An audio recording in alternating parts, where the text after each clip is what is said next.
Hi there. Today we're taking a look at a product from JMIERR that they were nice enough to send to me in exchange for an honest review. This is their 3-pack of men's Longline Hipster t-shirts. It comes on a crew neck, but it's actually, if you can see, it's got kind of a flat crew neck, so it's really soft, really stretchy. It's not a ribbed crew neck where those can get kind of thick and can kind of get scratchy.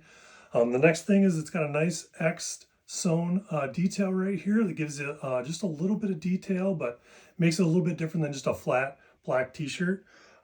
It fits really nice through the arms. It fits really nice through the chest, but it's got a little bit of more room in the waist, and then down below, being 6'10", always looking for a longer shirt. It's got this nice detail that makes it a little bit longer in the back, nice and long in the front.